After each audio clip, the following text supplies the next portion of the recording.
बाल विद्या निकेतन मसौढ़ी हिंदी शिक्षक विजय कुमार के वर्ग में 10वीं कक्षा के तमाम विद्यार्थियों का स्वागत है। छात्रों, आज हम लोग दूसरी पुस्तक जो आपके पाठ्यक्रम में है वह है कृतिका भाग 2। तो आज उसी का शुभारंभ कर रहे हैं और पाठ का नाम है माता का अंचल और रचनाकार का नाम है शिवपूजन सहाय।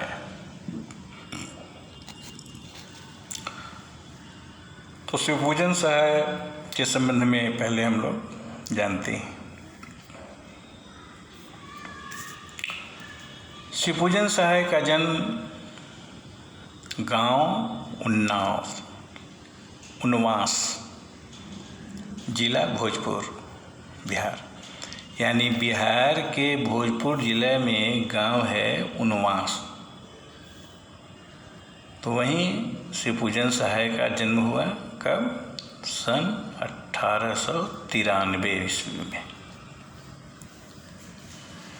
तो उनके बचपन का नाम था भोलानाथ और बाद में शिवपूजन सहाय बन गए। शिक्षा की जहाँ तक बात है तो 10वीं की परीक्षा पास करने के बाद कुछ दिनों तक उन्होंने बनारस की अदालत में नकल नवीसी की नौकरी की। एक पद है नकल नवीसी। बाद में वे हिंदी के अध्यापक बन गए। असहयोग आंदोलन से प्रभावित होकर महात्मा गांधी ने असहयोग आंदोलन चलाया, नॉन कोऑपरेशन मूवमेंट। तो उसका प्रभाव उन पर पड़ा और उस आंदोलन से प्रभावित होकर उन्होंने सरकारी नौकरी से रिजाइन कर दिया, त्यागपत्र दे दिया। देशभक्ति की भावना उनमें कूट कूट कर भरी थी। शिवपूजन सहाय अपने समय के लेखकों में बहुत सम्मानित और लोकप्रिय व्यक्ति थे।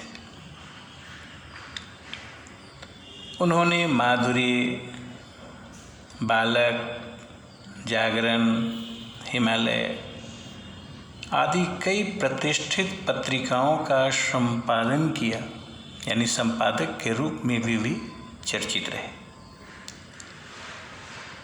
साथ ही वे हिंदी की प्रतिष्ठित पत्रिका जिसका नाम मतवाला है तो उसके संपादक मंडल में भी थे। सन 1963 में उनका निधन हो गया, उनकी मृत्यु हो गई। देहांत पुल्लिंग, मृत्यु स्त्रीलिंग। प्रमुख रचनाएं इनकी हैं। वे मुख्यतः गद्य के लेखक थे। देहाती दुनिया,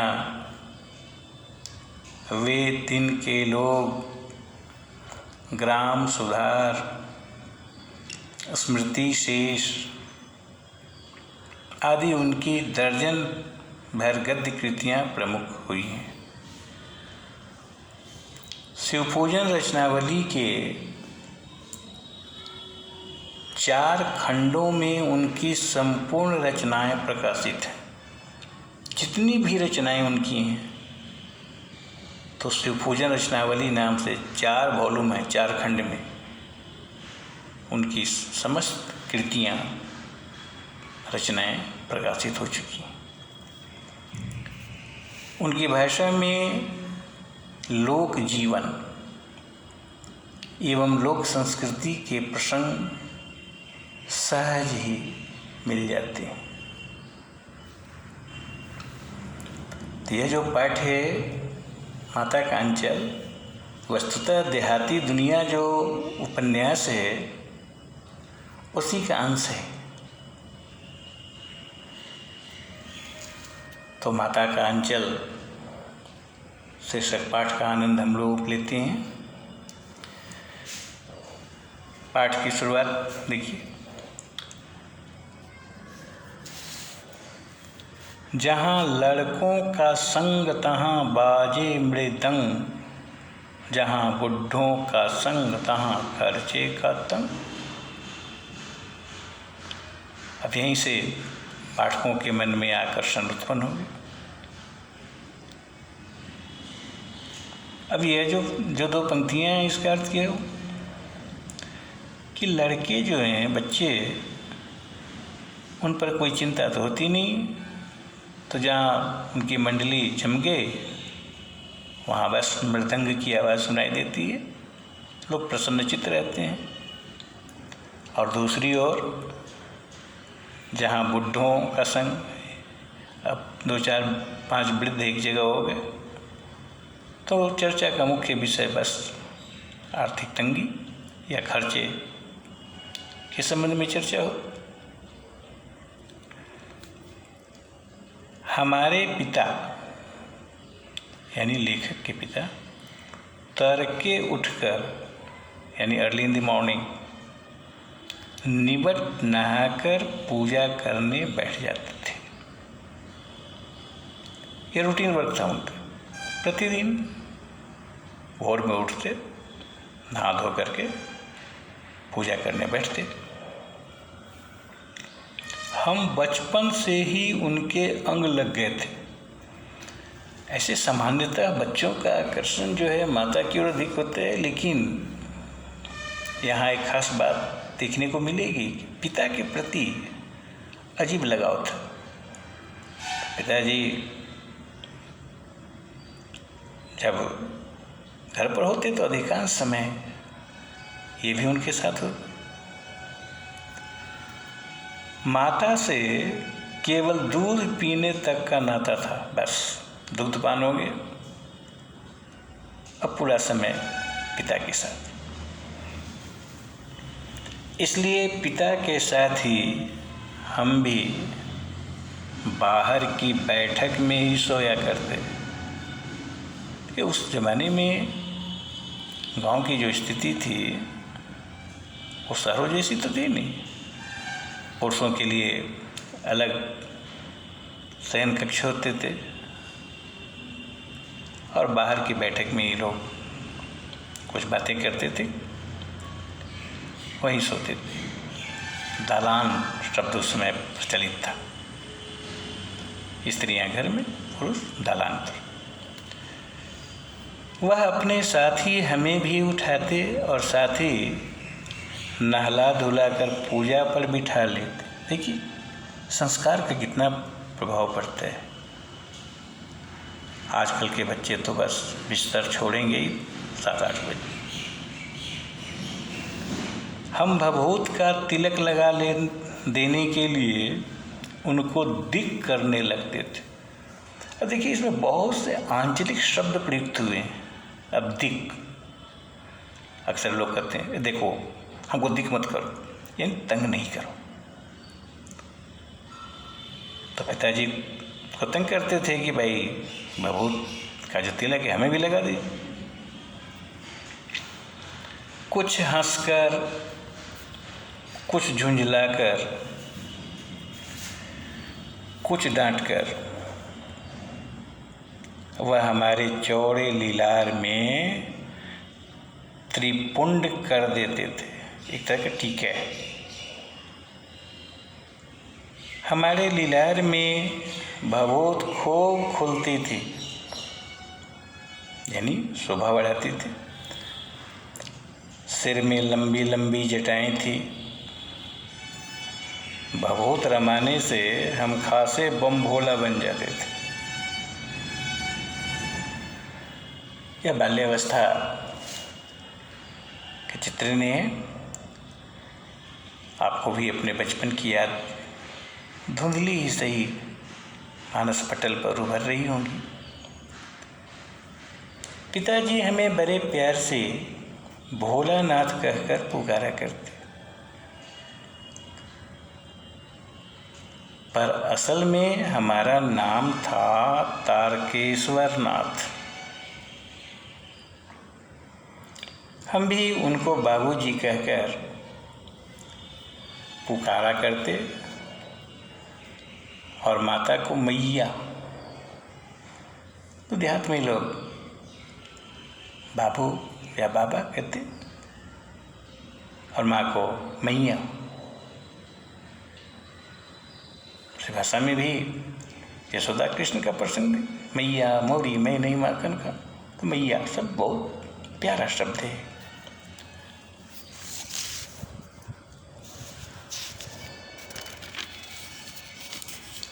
अब तो आधुनिक युग में मम्मी शब्द ज़्यादा प्रचलित हो गया है। Mummy, daddy, dad.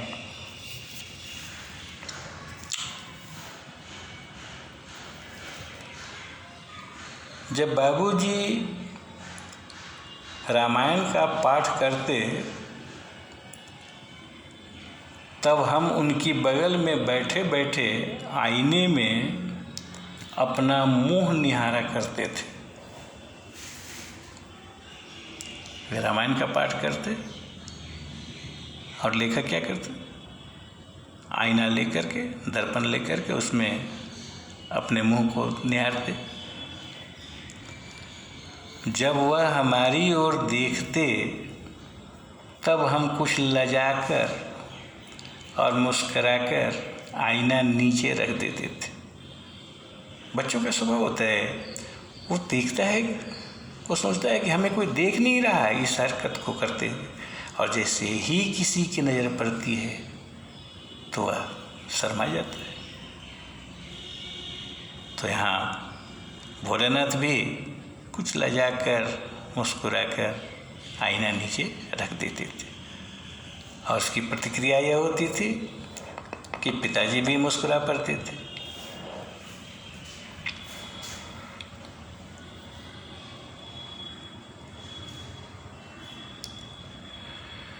पूजा पाठ कर चुकने के बाद वह राम राम लिखने लगते। अपनी एक रामनामा बही, एक रजिस्टर बना ली थी, रामनामा बही। तो उसमें 1000 राम नाम लिखकर वह उसे पाठ करने की पोथी के साथ बांधकर रख देते थे। उसके बाद क्या होता था, फिर 500 बार कागज के छोटे छोटे टुकड़ों पर राम नाम लिखकर आटे की गोलियों में लपेटते और उन गोलियों को लेकर गंगा जी की ओर चल पड़ते थे। उस समय भी हम उनके कंधे पर विराजमान रहते थे। जब वह गंगा में एक एक आटे की गोलियां फेंककर मछलियों को खिलाने लगते, तब भी हम उनके कंधे पर ही बैठे बैठे हंसा करते थे। जब वह मछलियों को चारा देकर घर की ओर लौटने लगते, तब बीच रास्ते में झुके हुए पेड़ों की डालों पर हमें बिठाकर झूला झूलाते थे। तस्वीर वो है कि पेड़ की डाल पर बैठा करके उन्हें झूला झूलाते हैं। बच्चों को बड़ा आनंद आता है, वे इसकी पुनरावृत्ति चाहते हैं और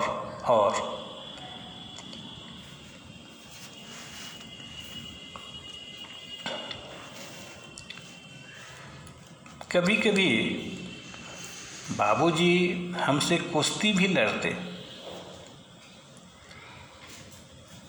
वह शिथिल होकर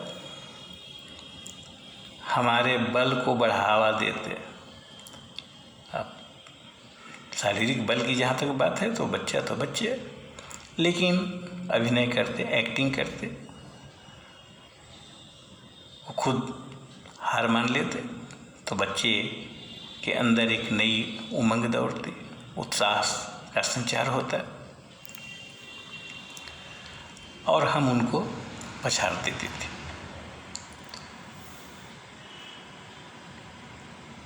वह उतान पड़ जाते और हम उनकी छाती पर चढ़ जाते थे। वो चित्ते जिसको बोलते हैं, लेट जाते और वह जो बालक था वो छाती पर चढ़ जाता।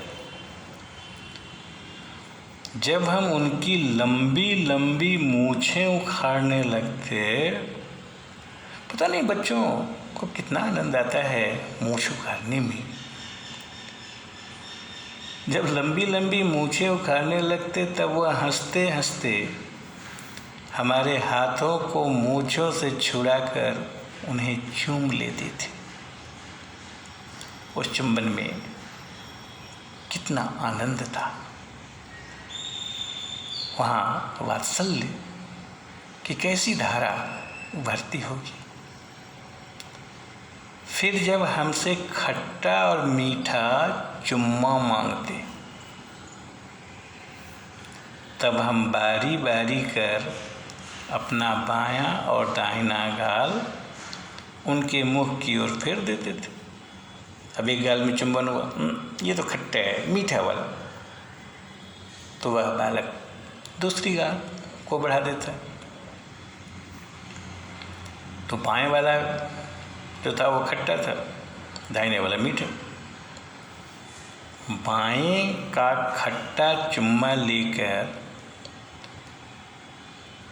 जब वह दाहिने का मीठा चुम्मा लेने लगते तब अपनी दाढ़ी या मूछ हमारे कोमल गालों पर गड़ा देते थे।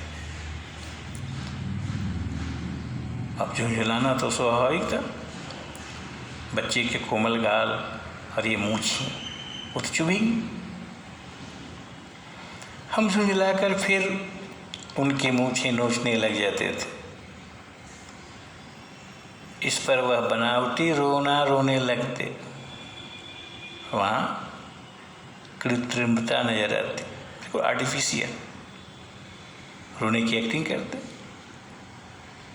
और हम अलग खरे खरे खिलखिलाकर हंसने लग जाते थे।